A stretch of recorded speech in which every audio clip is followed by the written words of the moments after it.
Hello, I'm here today to talk to you about something that's very special to my heart,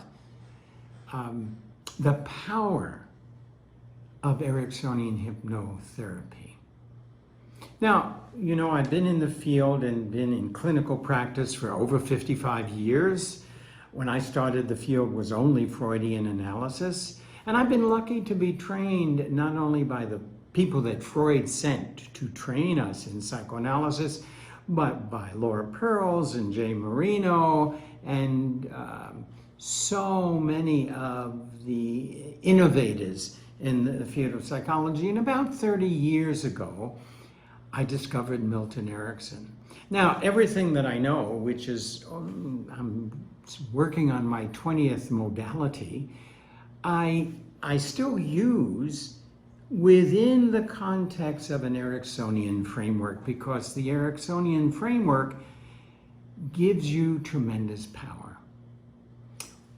When I say power, it empowers you to provide an environment in which your client finds the path for healing themselves.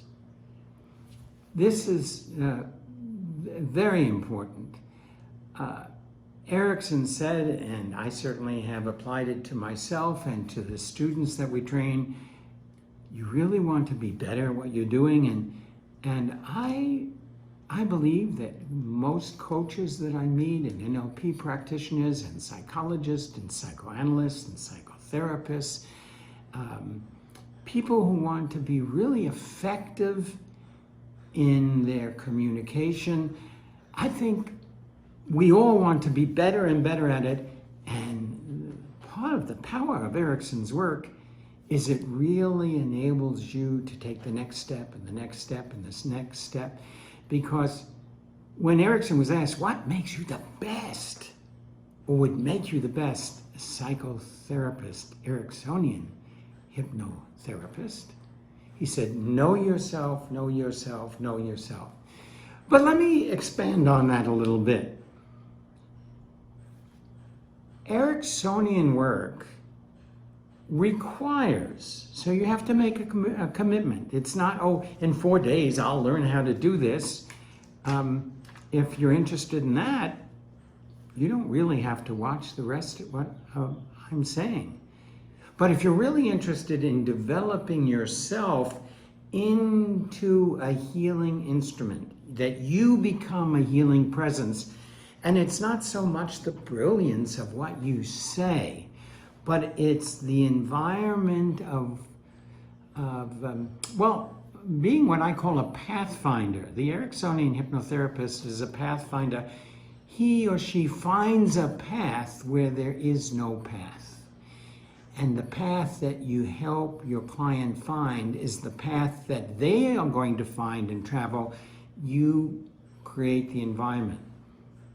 So, besides the power being you, because I've become a fine tuning fork, you know, I see every day of the week clients on the internet from all over the world, from all different cultures, and my work is extremely effective. You know, one of the things that Erickson said, when you really train and develop yourself in my work, and become an Ericksonian hypnotherapist, you will automatically have confidence. When a new client comes in and presents themselves, you will feel, I can work with this, I know this, I am confident, and that confidence, authentic confidence, is immediately communicated to that client. You know, I've never had a client come in for one session and never come back. Because in that first session, as an Ericksonian, now, they may be hysterical about what's happening to them. They may not believe that they can achieve what you know they can achieve. Let me give you an example. I had a client who called me, and I hadn't seen him since he was 12. He was now in his mid-30s, and he was in tears. And he said, Stephen, I know you're in Sao Paulo and I'm in California, but I've just been diagnosed as borderline, and they want to put me in behavioristic therapy, and I think I am borderline, but I feel so hopeless. So I sat back, and then, and this is an Ericksonian intervention, I said, wait a minute. I know you, you know me, I know you and worked with you for 3 years, from 12 to 15, so I know a very special part of you. The problem you've had your whole life is that everybody tries to structure you into somebody that they want instead of who you are trying to become. So he said, yes, but I'm borderline. And I said, well, what do you mean by borderline? Do you mean that 1 minute you're feeling happy and then the next minute you crash and you're angry at somebody, and the next minute you're feeling, no, I'm just being paranoid, and then you sort of numb out and detach? And he said, yeah, borderline. I said, no. You really have trouble regulating your emotions and your feelings. That we can handle. Who needs that label? Emotions that go like that, we can deal with that. And since we already have a connection, let's give it a try. We'll have a few sessions. If it isn't doing what it should do for you, then of course, I'll help you find the best treatment that you can get in California. I'm so happy to share this with you because he would no longer be diagnosed as borderline. What he said to me is, oh yeah, I can still see the borderline stuff come up, but I'm in charge of it now. I see those aspects of myself. And we began work that in less than a year, he would not be diagnosed as borderline. This is the power of Ericksonian hypnosis. And the power comes from really not just rapport. You'll hear that all the time. Oh, great rapport. This is rapport. You'll hear, oh, we have a connection. It's more than, it's an engagement. This is an engagement. It's two people, and this is what makes it powerful, co-creating. Now, if I'm co-creating from my intellect and you're co-creating from your memory and your intellect, we're not going to make much progress because it's explicit to explicit. And lots of studies done at Princeton, at Yale, at Harvard have said all healing that takes place that's beneficial for the client is implicit to implicit. So one of the things that I have developed is the methodology to teach you to go from your explicit into your implicit, that inner deep sense that exists in your non-conscious mind of the felt meaning of something that you've said explicitly up here, but it's much more complex here.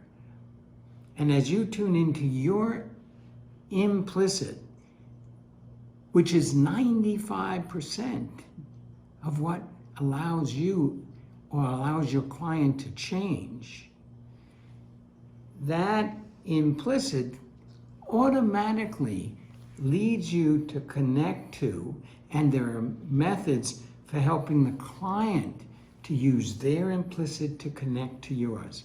Now, it's implicit to implicit, and the power of Ericksonian hypnosis goes even further.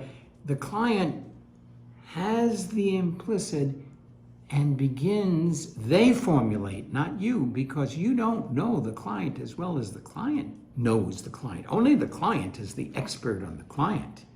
That's Ericksonian, and it's true. They go from their implicit and they formulate a new functional, healthy, explicit, that allows them to take the next step and the next step, positive step in their life.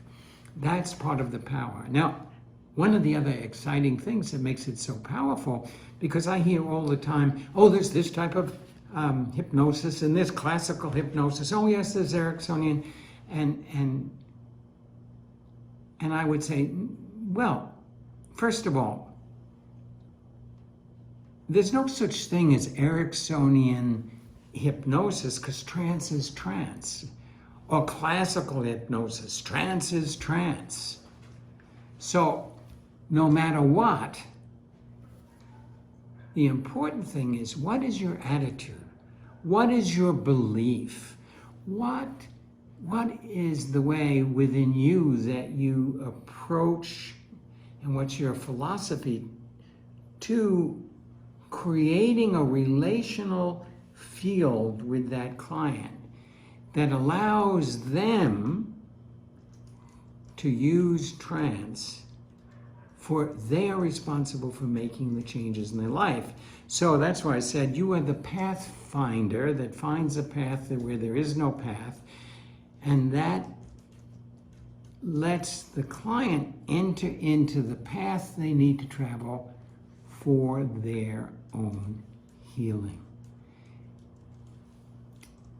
Also, when you think of the other types, or I think of the other types of hypnosis, you've probably heard this, but I don't know if you really hear it. Ericksonian hypnosis is based on psychology. It's based on neurology. It's based on learning theory, how we learn what we learn. It's based on biochemistry. It's based on the messages and healing that's available if we perceive it in our bodies. And it's a systemic point of view. It's not just a problem, it's within the client's whole systemic world, their family, their community, their culture, their nation. All of this impacts, and that's the basic position of Ericksonian hypnosis. Classical hypnosis is not based on psychology, it's not based on neurology, it's not based on learning theory, it's not, none of the other forms of hypnosis are based in the tremendous amount of information we have since Freud. Freud is 125 years ago. For instance, the power of Ericksonian hypnosis is when we say, trust your unconscious, because we now know that 95% of all change starts in the unconscious. When I first heard this, I said, oh my God, trust my unconscious, this wonderful, horrible, awful cauldron of impulses and sexual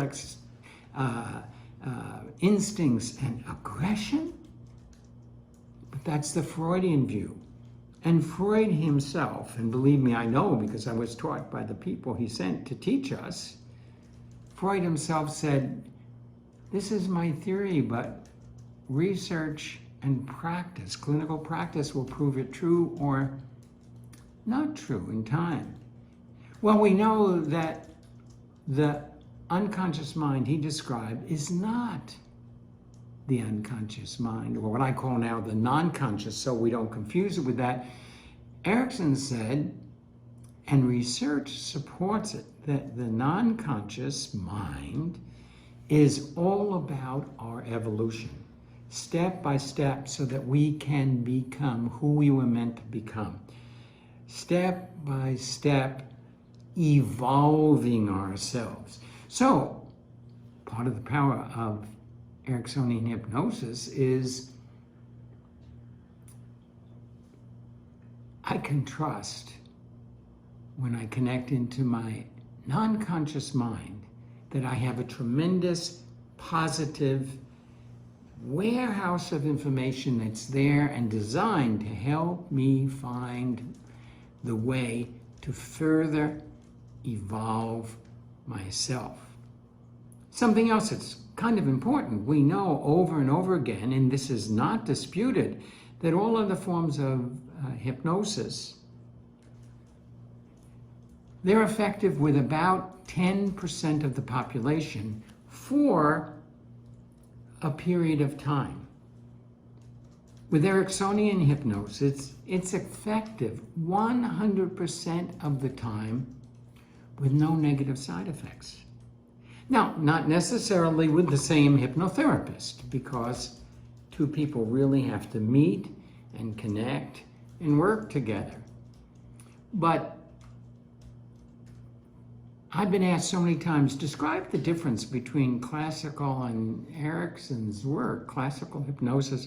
And my feeling is, why would I describe the difference? One is very authoritarian and direct, the other is non-authoritarian and indirect. It's a tremendous difference in how you perceive the power of healing, and whether you perceive that the client has that capacity. It's not the capacity of the therapist, but the capacity within the client. But more important, this is my own personal interest. Why would I want to work with something that is only 10% success? You know, I've been working in this field for 55 years. Can you imagine 55 years of ineffective work? I'd commit suicide.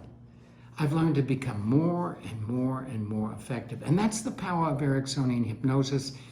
It has enabled me in my own personal life to become more and more effective, and with my clients.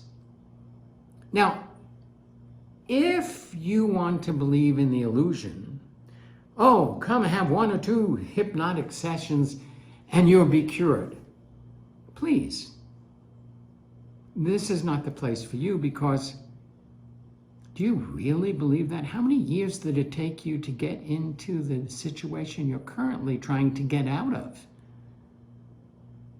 Human beings don't heal that way. Nothing works that way.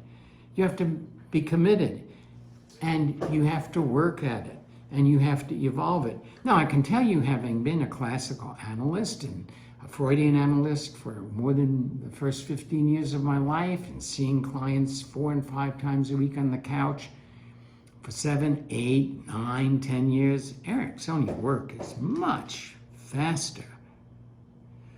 Much faster. But the important part is that alliance that you form with the client. I want to also point out there are negative side effects, definite negative side effects with classical hypnosis, because classical hypnosis is authoritarian. Classical hypnosis, the authority is in the hypnotherapist, and you are directly told what the hypnotherapist thinks you need to do. All of us are much more aware today of psychological trauma. The worst thing you can do with psychological trauma is be directive, be authoritarian, be controlling, etc. It triggers all the deep fears of a traumatized person. And we're beginning to see that people are traumatized a lot. And in today's world with the pandemic, trauma. So there are negative side effects, because the central nervous system, and something that we'll be teaching you about, the polyvagal system, immediately says, wait a minute, this is dangerous. I have no autonomy here, and I'm being controlled, and I'm powerless. That's the core of trauma. You were powerless to do anything, and the entire system becomes resistant. And there's no way of interpreting that resistance that's going to go away, because it's automatic, it's in your central nervous system. And Ericksonian work doesn't cause that kind of resistance. Now, let me give you an example. I have a client, and it works cross-culturally. This client happens to be Muslim and female, and from Southeast Asia. she's had a lot of trauma, and she said to me, I'm so tired of being triggered by my trauma. I really want to do something. Can you give me something to do that will help speed up my work? Well, one of the great things about Erickson's work and the power is that you design specific homeworks, experiences. It's an invitation to an experience for the client to experience doing something, a homework, and then reflect on it, because it's the experience when they're more or less regulated, and then an awareness, and then a contemplation that allows the client to begin to sense their next step. You don't have to worry about telling them. First of all, they know well before you do. But so I said to her, okay, what's the biggest difficulty with all the traumas? She said, I can think of 5 or 6. And as soon as I start thinking about them, I'm triggered. So I said, okay, take a piece of drawing paper, label the first trauma, and then I want you to draw it. Any way you can. It can be very childlike. Don't worry. You don't have to be Leonardo da Vinci or Frida Kahlo. Just draw it. And then put into the drawing anything that would help you to deal with what you've drawn. Maybe you want to put in a guardian angel. Maybe you have a friend who's been very helpful. Maybe you want to choose somebody from history. So she understood the homework very well, and she was very excited about doing it. In the next session, we were online. The first thing she said to me, I didn't do the homework. So I said, oh, that's okay.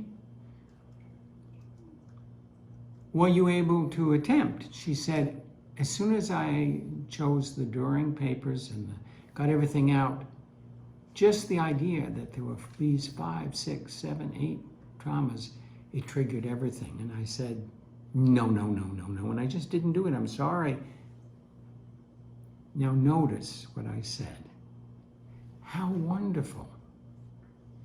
You knew, or something in you knew, that while what I had suggested could be beneficial, it wasn't beneficial for you. In fact, it was going to trigger too much. So something in you was so wise. You always empower the client. You point out, not necessarily, oh yeah, that's a problem, you didn't do the homework, but you point out, how wise of you. I think we have to co-create something better that works for you. She said, I didn't make a mistake. I said, make a mistake? You were terrific. You said, I don't want to be triggered again. I'm not doing this. Because automatically it began to bubble up.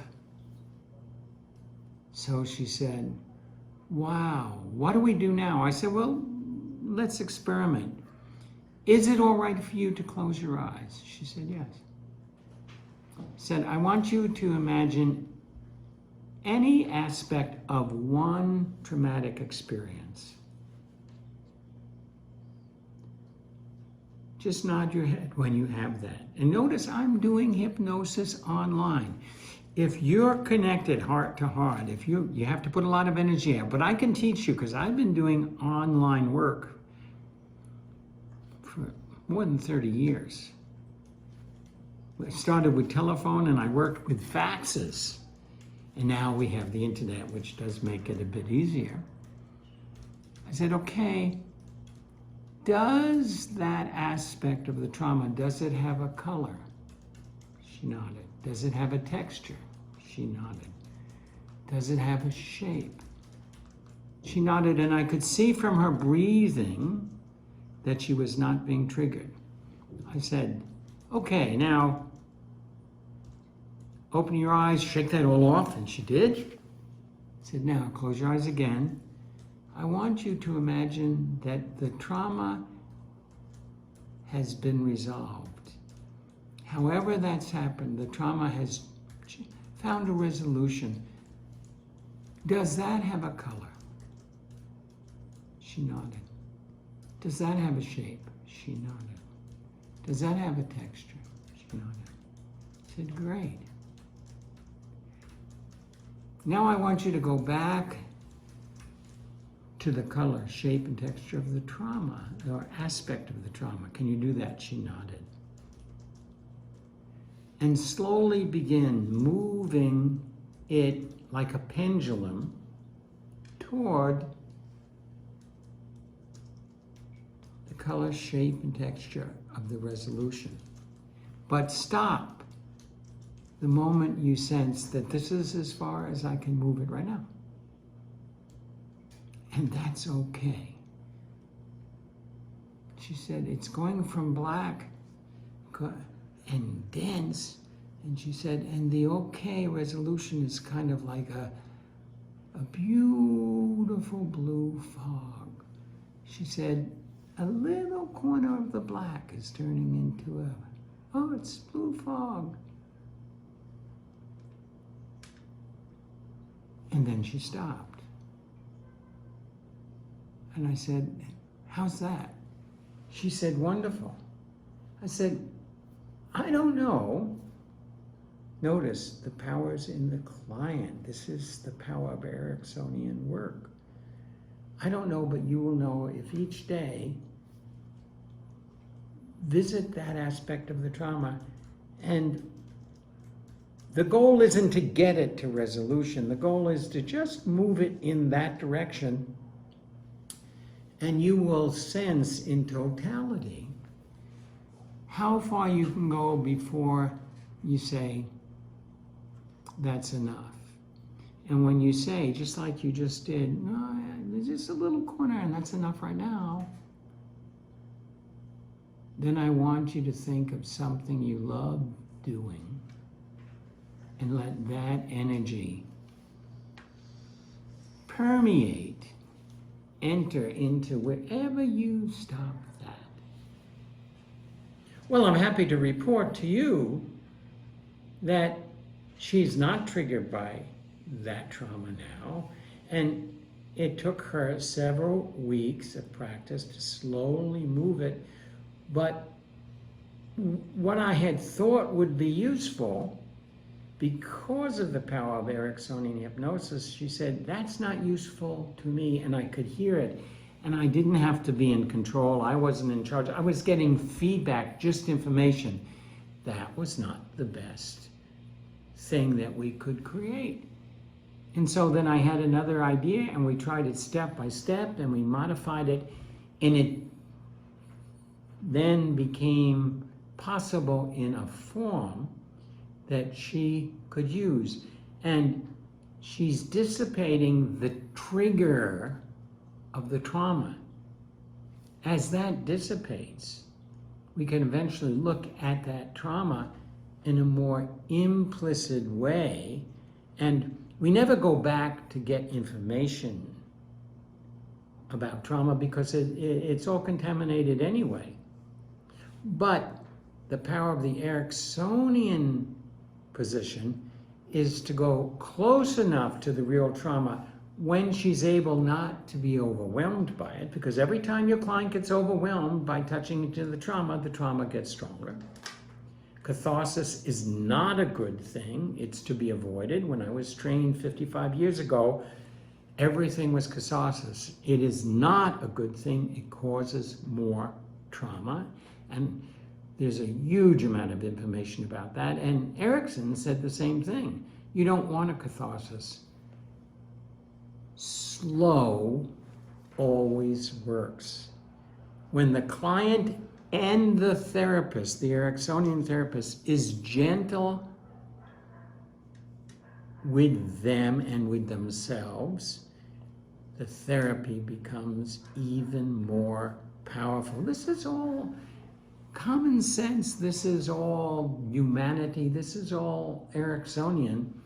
And we can go back so that she's close enough so she can experience that trauma, but how should it have been? Because Erickson pointed to the way to what we know, and this is neurobiology and neuroscience now, and his work is based on that as well. We know that what you imagine, believed in imagination, is perceived by your brain and central nervous system as real. It is real. So since it's real, if you allow the client to imagine how it should have been, and then you evoke in them, and you're connected to them all the time you're doing this. I'm not just doing this. I'm with them. You'll hear in a lot of Ericksonian's videos, and my voice goes with you. I am with you. How should it have been? Every person who has had trauma knows how the trauma should have been. They know what the parent should have done. They know what should have happened. When they recreate that, and then in our training and methodology, which I'll talk about in a second, you take the time for that to consolidate. That's why slow always works. They've done this in trance, they come out of trance, you talk about it, you give them time, and then it goes back into memory. It replaces the old traumatic memories, and then everything has to realign itself in relationship now to what should have happened. I was doing a demonstration with a client, and it was clear that she had a lot of trauma. And the demonstration went very well, but one of my students came up with me and said, but why didn't you work with the trauma? It was so clear that there was some abuse that had gone on with the father, and she was in a demonstration, and you should have just gone right into the work. Absolutely not. The power of Erickson's work is preparation, preparation, preparation. This is a demonstration. I don't know if she has what she needs to handle the trauma. In the Ericksonian work, you learn to build in resources, because exposing them to the issue and they don't have resources, you create more of a problem than they originally had. And I said to him, but why would I move quickly? He said, because she's suffering. I said, and she's going to suffer more if you move that quickly. And she's in her first session with me in front of a group that she doesn't even know. And she's trusting me. If I betray that trust, then I'm creating her ability to reconnect to the trauma in a negative way. How about some self-compassion? She's going to need self-compassion for whatever happened, and we don't know the details. So does she have resources? Has she developed the ability to have self-compassion? You don't open Pandora's box if you don't really know if you too have the resources. So one of the things, when I said I'm going to talk about methodology, because methodology is a way of teaching you not only the strategies, not only the philosophy. You are not Ericksonian until you think like Erickson, until you become that implicit tuning fork, the vibrational resonance within yourself and the client. I was a colleague and co-taught and supervised by and supervised Betty Alice Erickson with her clients as well. We were together for 28 years until her very death. She, and I know so much about her father, I didn't study with him. He was dead. By the time I became interested in Erickson's work, I was busy studying with Jay Marino in psychodrama. I was very interested, and I became the head of the Gestalt training because I worked with Laura Pearls in New York City in those times. But I know a lot about her father. Her father knew everything and did everything that I'm saying to you, and so did Betty. When I said, but he never conceptualized it in a way that we could teach it, and she said, yeah, but I don't either. Protocol. He didn't want protocol. He didn't want protocol. I've got to tell you that they knew how to do it. They did it. When you watch some of his videos of his sessions, and I have a number, and I got to watch Betty many times, and she worked on me, and I did therapy on her as well. They embodied it, but it wasn't about, we don't want to teach you protocol. They didn't know how to put it into words and a methodology so that we could develop ourselves into thinking like Erickson, being an innovator, being creative. As I said, being a pathfinder, finding a way when there is no path, for the client to find the path that they need to travel, that they develop so that they become their own pathfinder. So it's taken me many years and lots of clinical experience to conceptualize Erickson's work and the work of Ericksonians, because I've studied with any number of them as well, and develop a point-by-point methodology that you can use to develop within yourself the skills that came to Betty and the skills that came to Milton Erickson just naturally, because that's how they evolved it. Luckily here at ACT, I'm questioned by my assistants and by Eduardo as to why I do things and what it means and so on. So I've had to take some very deep look inside to acknowledge, okay, this is why it's so powerful, but what am I doing and how do I teach that to you? Only the client has the power to change their life. No matter what form of therapy I've ever practiced, I know that only the client has the power to change their life. And Ericksonian hypnosis and the power of the Ericksonian hypnotherapist is you can create the environment, the relational field, so that is possible. And I also want to point out that ultimately, by the end of your training, you will have something that's so powerful that it's taken me years to believe it. And that is that when I'm doing my best work, I am in trance.